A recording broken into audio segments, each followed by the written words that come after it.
Hi everyone, welcome to another FPL International video. Game week 6 is coming up, and I know a lot of you have used your wildcards, especially when Ronaldo was signed for Manchester United and you wanted to find a way to get him into your squads. But I'm going to look at a wildcard squad for game week 6, and there are some big name players in there. I've managed to fit in some really important premium players, as well as some other effective players around the rest of the squad. So stay tuned for that. Before we start, can I just ask you to consider subscribing? We've got 4.2k subscribers at the moment, aiming for about 10,000 by the end of the season, and we'd really appreciate you can help us meet that target. So hit that subscribe button and you will receive notifications about more content that's going to be coming out throughout the season. Also, let me know who are your 3 kings for game week 6. So 3 players who you think will make it into the FPL Kings of the Game Week team on the FPL website. And if you get that right, you will win the chance to have your team rated in a future video. Okay, I'm going to start with my goalkeepers, and I have 2 Brighton goalkeepers. So that's Sanchez and Steele. So Brighton have been doing okay. They have only conceded 3 goals in their first few matches, and a couple of clean sheets in there too. With a team like Brighton, I'm not interested in having more than 3 players in my squad from Brighton.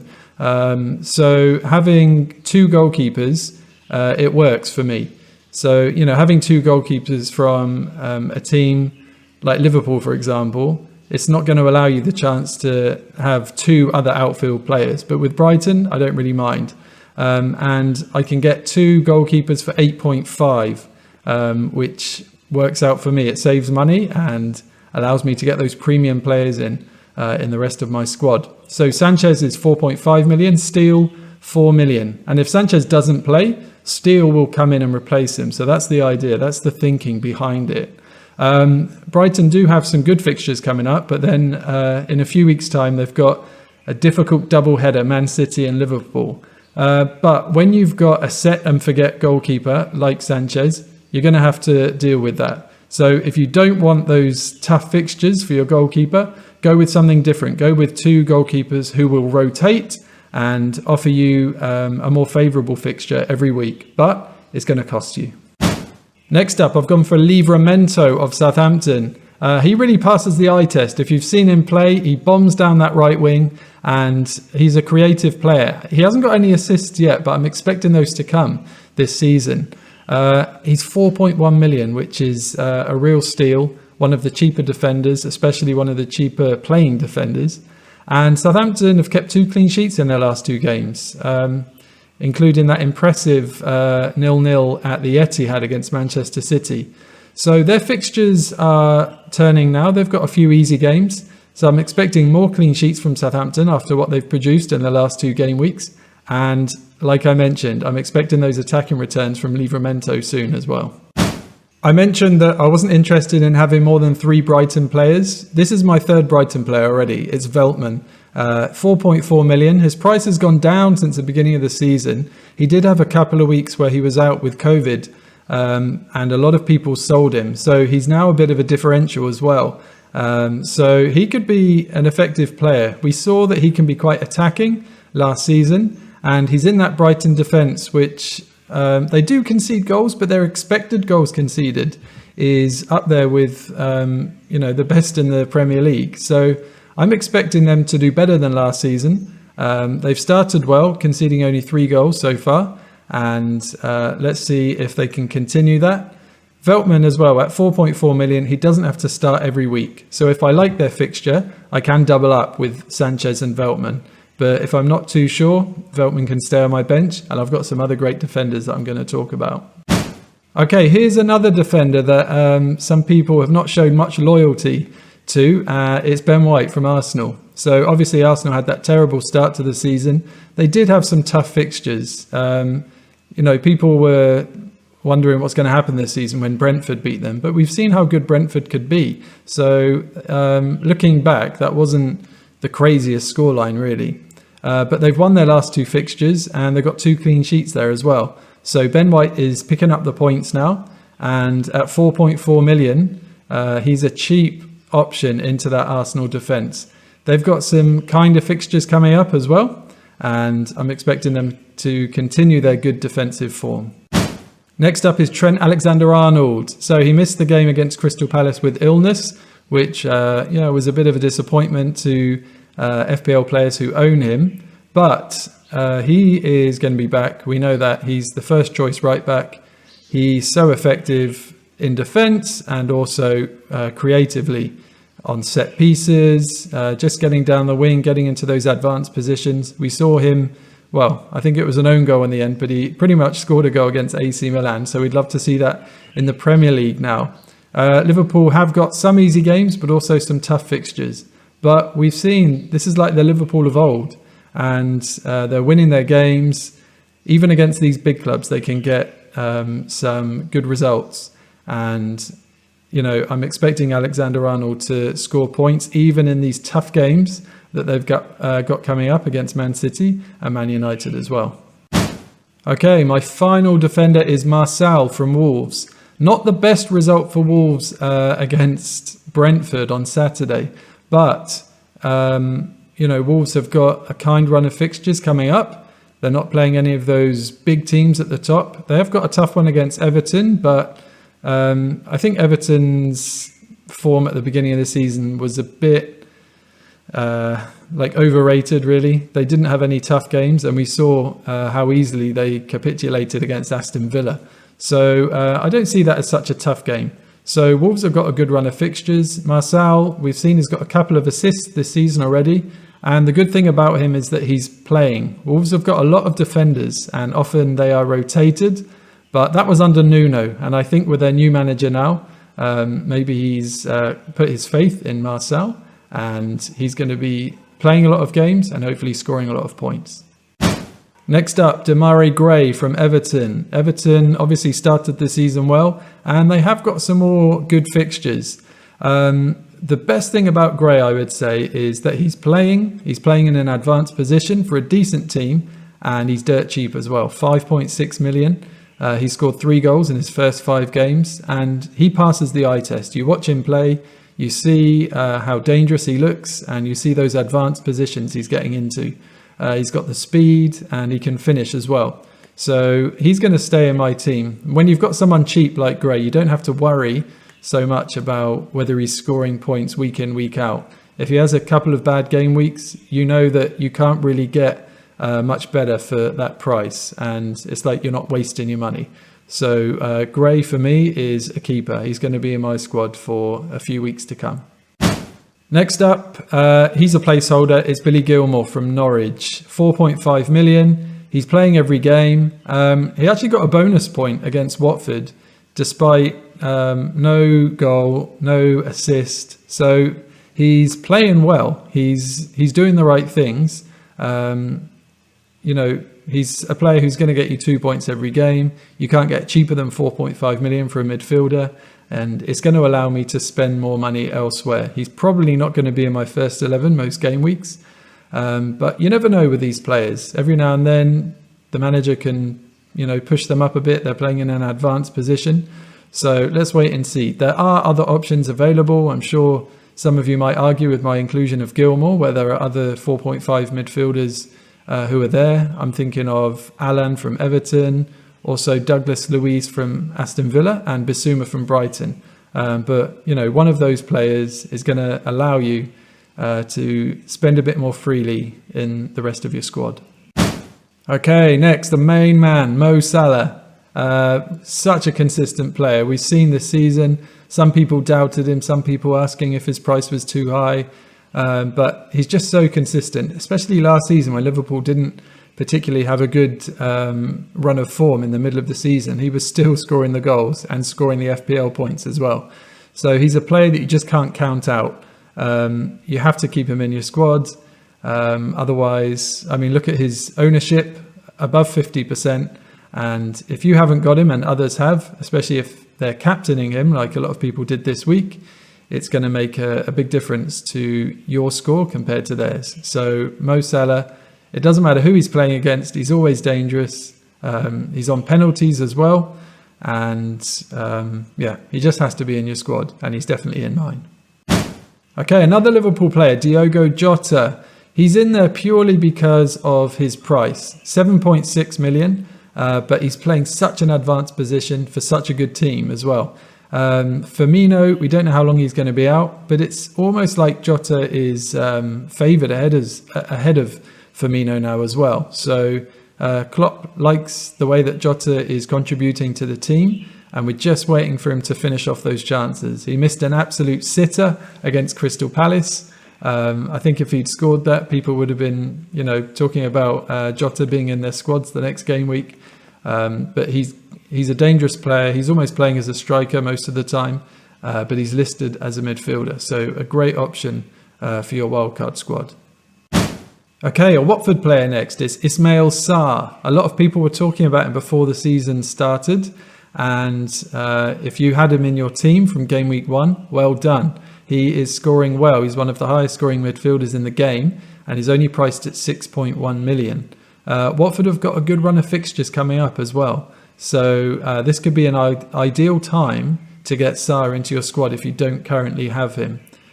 We know he's a quality player. There was talk about Liverpool signing him. I think Manchester United were interested as well at some point. So he's going to be the star in that Watford team. He's the highest scoring Watford player at the moment. And again, a player who is cheap and can allow you to spend on some premium players in the rest of your squad. I've got another Watford player. Who would have thought it? It's Emmanuel Dennis. 5.2 million. He was 5 at the beginning of the season, but he had that strong start. I think in the first game he got a goal and an assist. So a lot of people transferred him in. Probably because he's a way of saving money and allowing you to invest in some of the more popular FPL players. So I mentioned already when talking about Sarr that Watford have got a kind run of fixtures coming up.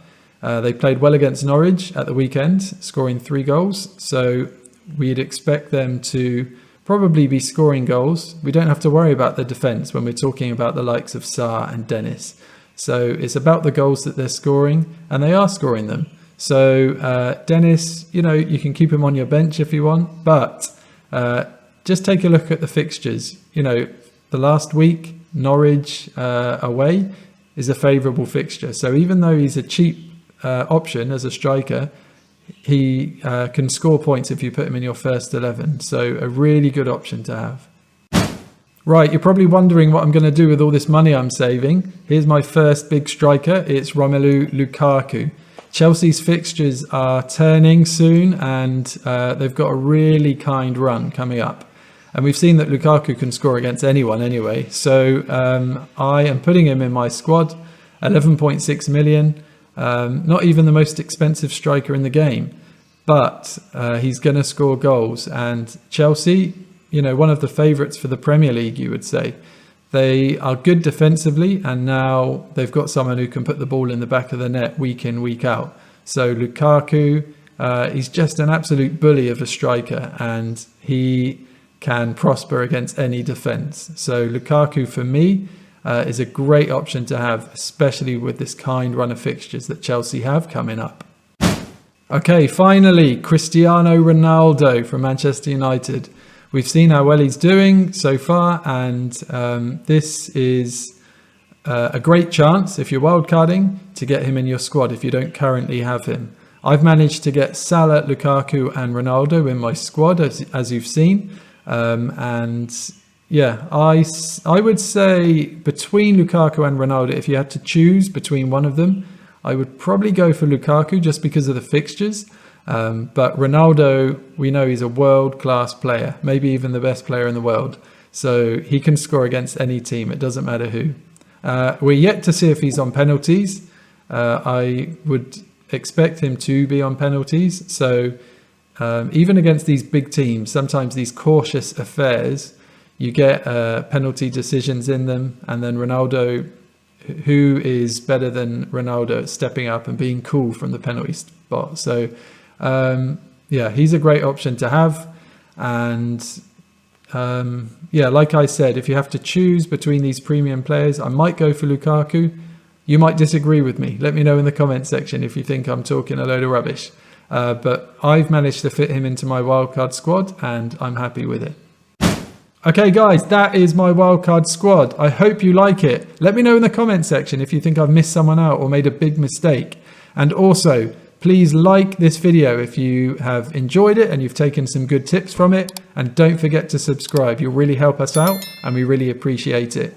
Let us know where you're watching from as well. We love to know that we are helping out FPL players all over the world, because we believe that this is a global game that can be enjoyed by football fans anywhere. Please let me know who your 3 kings are in the comment section. 3 players who you think will make it into the FPL Kings of the Game Week squad on the FPL website. And we'll let you know who is the winner in a video next week. Thank you for watching. Good luck in Game Week 6. And as always, stay safe.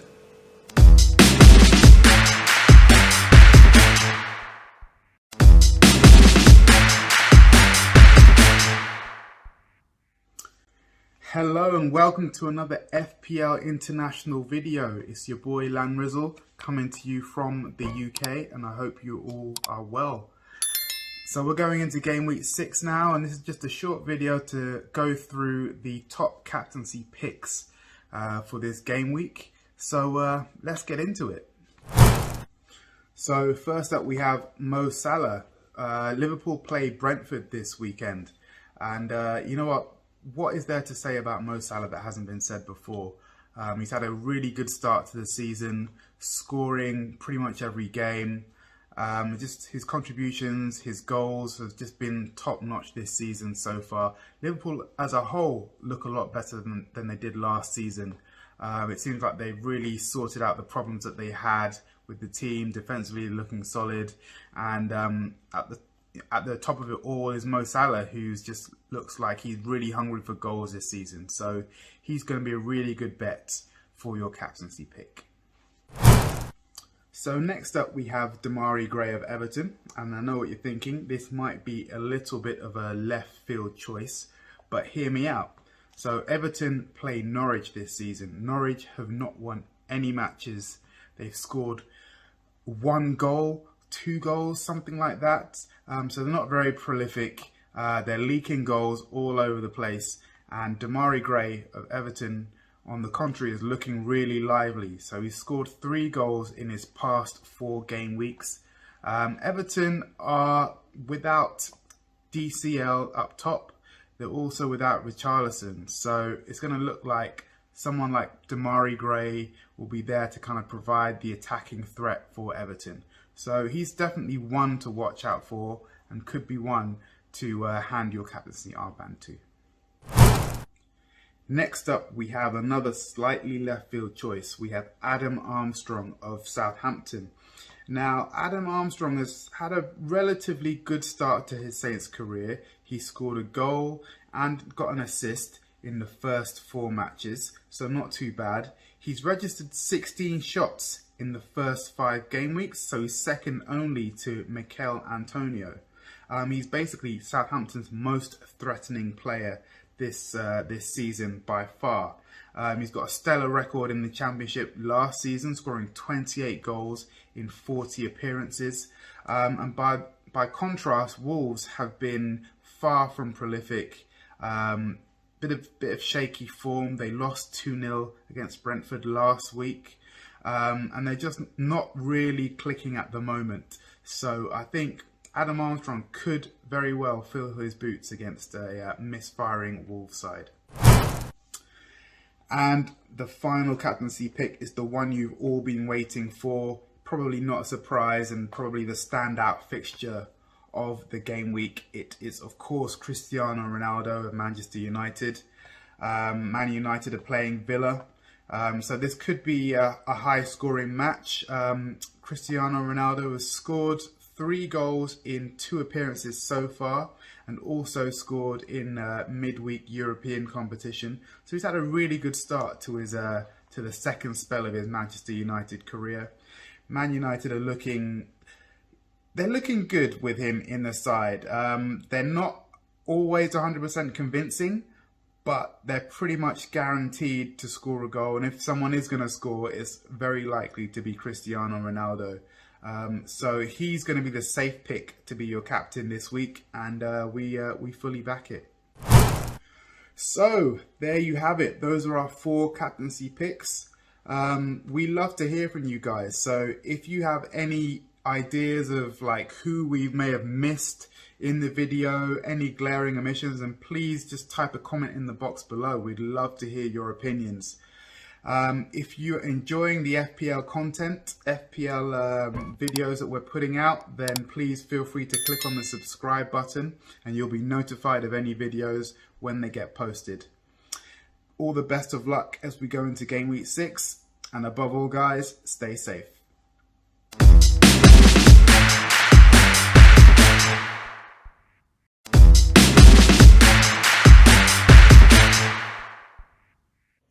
Hey guys, my name is Jed and I'm here today to present you a video for my team predictions for Game Week 6, and I'll be sharing my predictions along with my friend Sean, and we'll see who gets the most predictions correct for this game week. Let's get into it. So we'll begin with the first fixture for Game Week 6, which is Man City versus Chelsea. Pretty big game. Man City have won the Premier League title last season, and Chelsea have won the Champions League, beating Manchester City. So this will be a very interesting game, but I think with how Chelsea is this season, they've started really well.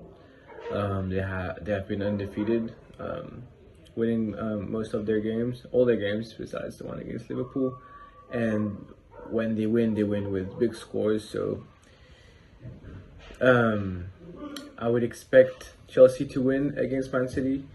It wouldn't necessarily be a great score like against other teams, but Man City have been a bit inconsistent because their first game they've lost against Tottenham 1-0, but then afterwards they beat Norwich and Arsenal 5-0, and with Leicester they went 1-0, and Southampton it was a draw 0-0. So it's like they're a bit inconsistent, whereas Chelsea is very consistent and they're really good right now, in good shape, good form.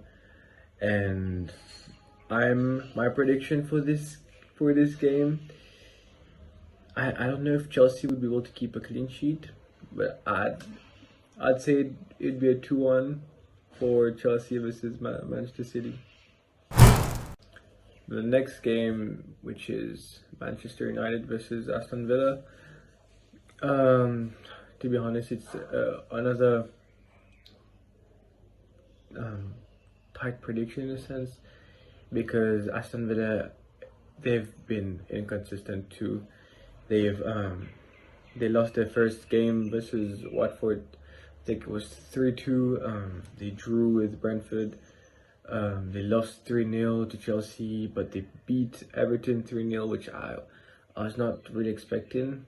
So I'm thinking that Aston Villa, they're good attacking wise. They're good. They could score against Man U, and Manchester United haven't really kept clean sheets since the beginning of the season. They have been winning their games, but they haven't kept clean sheets. So I'd expect it to be a 3-1 with, now that they have Ronaldo. Ronaldo's been very consistent. He's played only 3 games and scored 4 goals. So I'd expect Ronaldo to have an impact in the game. So for me, my prediction would be a 3-1 win for Manchester United. So my next prediction will be pretty straightforward for me. Everton versus Norwich, I think it will be a 2-0 win for Everton. Norwich, their defense have been lacking a bit. They've been conceding a lot since the beginning of the season. Even though they've faced hard teams, but I think it would really be a struggle for Everton. Even though they lost 3-0 to Aston Villa, I still think that they're capable of beating Norwich at least 2-0. So yeah. We then have West Ham versus Leeds. To be honest, I don't think there'll be any clean sheets for either team in this fixture. Both are really good attacking teams, so you'd expect goals from both sides. But I tend to favor the win to West Ham. West Ham have been very good since the beginning of the season. They've won most of their games. They lost against Manu last game week, which I think they could have drawn against them. They played fairly well, both Manu and West Ham. So I think West Ham are capable of beating Leeds with at least a three goal victory, and also Leeds scoring 1 goal. So my prediction for this game week would be a 3-1 victory for West Ham. Also that Antonio will be back, so it'll be an advantage for them since he's had a great start to the season. So yeah.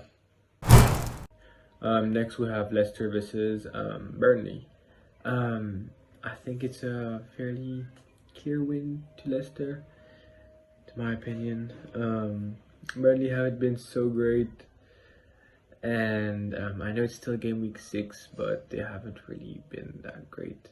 So I don't think it'll be much of a problem for Leicester to win this game. I think they'll even keep a clean sheet. So for me, I'd predict this game to go at least 2-0.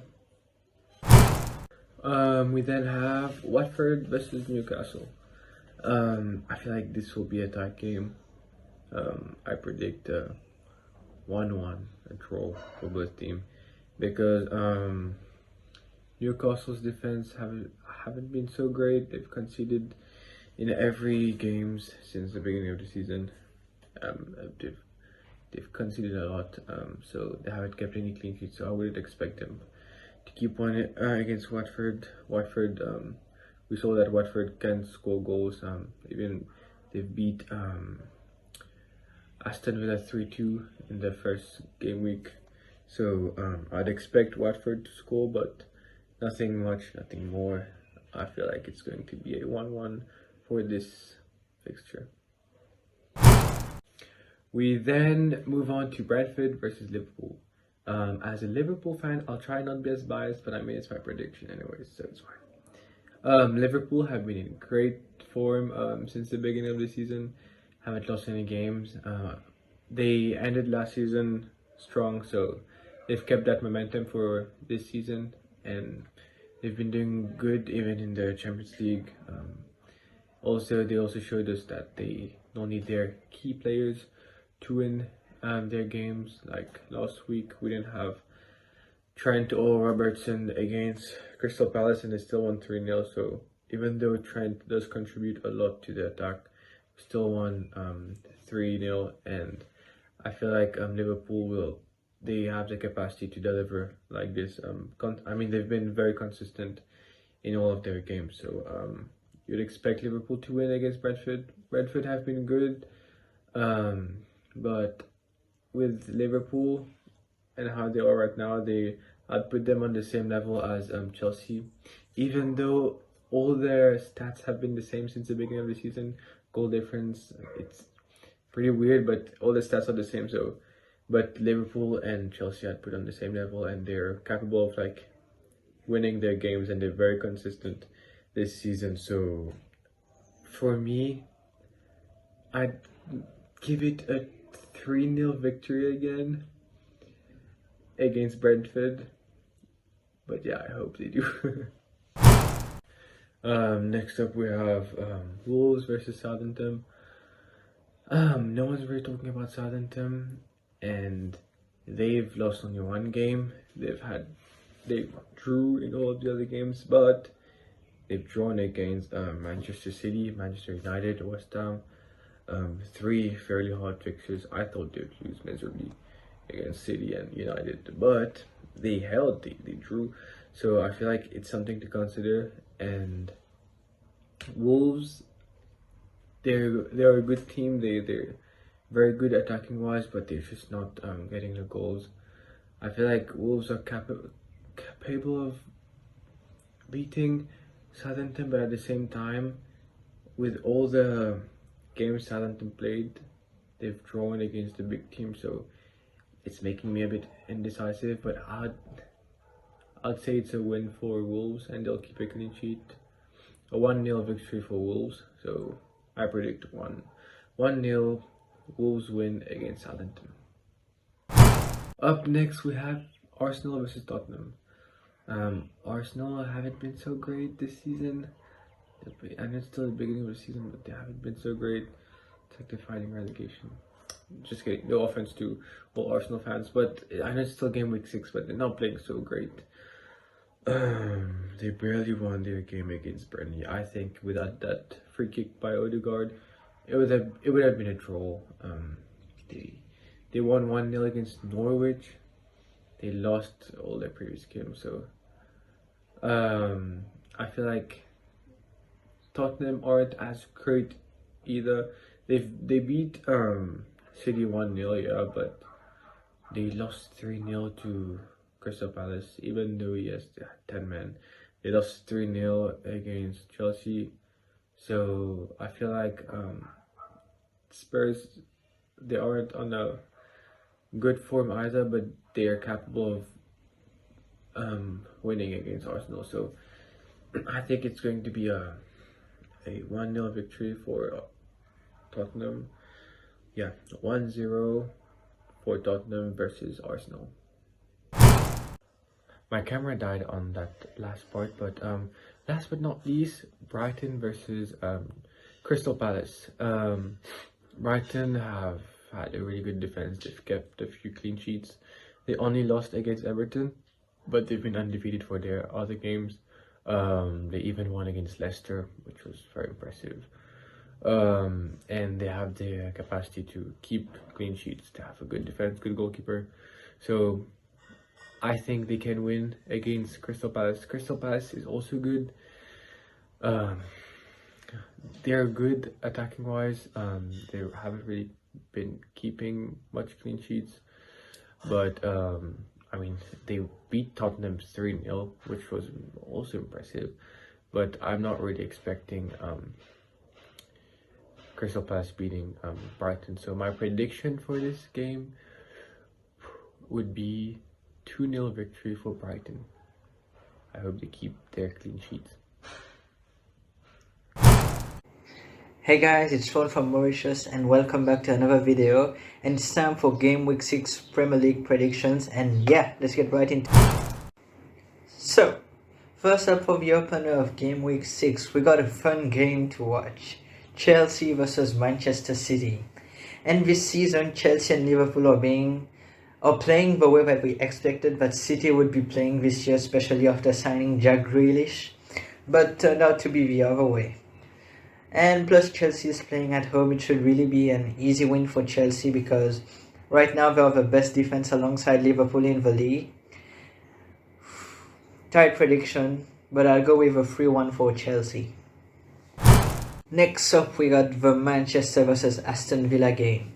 And to be honest with this one, for sure with the signing of Ings, Aston Villa has strengthened the attack, but you still feel like there's something lacking in the defense because they are quite conceding some goal this season, even though we only played 5 games. And with the abilities of Ronaldo in Manchester United, and especially playing at home in front of Alex Ferguson, I think it should be an easy win for Manchester United, so I'll go for a 3-0 victory with a Ronaldo hat-trick. Next up we got Everton versus Norwich, and oof, what can I say, we got the worst defense in the league. And it versus a team who is pretty consistent this season. I don't think it's going to be the first game that Norwich is going to draw or win this season, so I'll go for an easy 2-0 victory for Everton. Leeds versus West Ham. And oof, I'm sure you all think that West Ham is going to have an easy victory against Leeds because we have Antonio and Benrahma in pretty good form right now. And Leeds right now is not the Leeds we had last season, who was giving a hard time to every team. But I think everybody got back now. You have Soik, who's off his red card, Bamford and Phillips back in the squad. And this is time for a Bielsa effect, I think. And it's going to be a hard one and not a victory for any team. I'll go for 2-2. Leicester versus Burnley. Now, this one is a pretty hard one to predict because Burnley is either really good or really bad. There's not in between. If Burnley decides to show up, you know you're gonna have to defend a lot, because when they attack and when they're having their good days, they really do score a lot of goals, especially with Wood in front. Hard one to predict, but I'll go for 1-0 for Leicester versus Burnley. Watford versus Newcastle. And Watford are doing better than I expected this season. Even though they only have 6 points, they're doing better than expected. With the talents of Ismail Assar versus the talent of Alain Saint-Maximin in Newcastle. It's going to be a tight one, but I think it's going to be a 3-2 win for Newcastle. Now we got Brentford versus Liverpool. And as a Liverpool fan, I'll try to be as free from bias as possible. But you got Anfield versus a little Anfield playing together.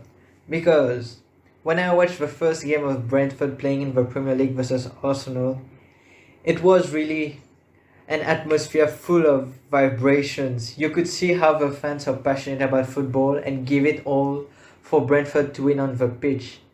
I think it's not going to be as an easy victory as I thought for Liverpool.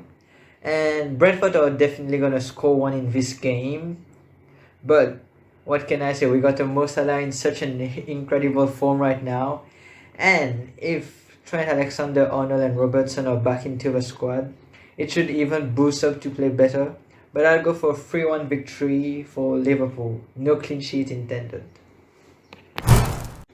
Now, Southampton versus Wolves.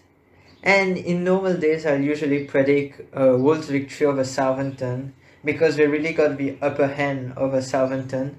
But I think since Nuno left, it's not the Wolves we usually used to see last season or even the past 3 seasons. And Southampton has been showing off a lot this season with a player named Livramento. I really think he's bringing the team play better, so much better. He's improved the defense, and as well he's going and taking the risk of going into the attack and really building up the play with the team. I don't think Wolves can... Wolves are having easy fixtures right now and they are not being able to take the most out of it. So I'll go for Southampton win over Wolves 2-1. Now on to Arsenal versus Tottenham. And this is the battle where you will have a lot of your friends saying, is London red or white? But I think this season we can all agree that London is more white than red, because Arsenal are not really showing up this season, and Tottenham with Nuno as the manager are really managing to have such a good gameplay this season. Even the proof, they beat City during game week 1 when nobody expected it. It went against all the odds. And even though Arsenal is playing at home, I think Spurs will be able to come and shake Arsenal like they shook City. Why not? But Arsenal are really having the confidence again now after 2 victories in a row. And I'll go for a 3-1 victory for Spurs. Final game of game week 6. Crystal Palace versus Brighton. And what can I say? Brighton is 4th in the league. Yeah. You're not living in another world. Brighton is 4th in the league. And they really have been showing up this season. I'll make it short. Even though they're playing away, I think it'd go to a 2-1 victory for Brighton. Thanks for watching. These were my predictions for the game week 6. It's all my opinion. So if you guys don't agree, it's totally fine. It's just my predictions, and the goal is to try to have different predictions from my friend to see who has the most right predictions at the end. So yeah, thanks for watching.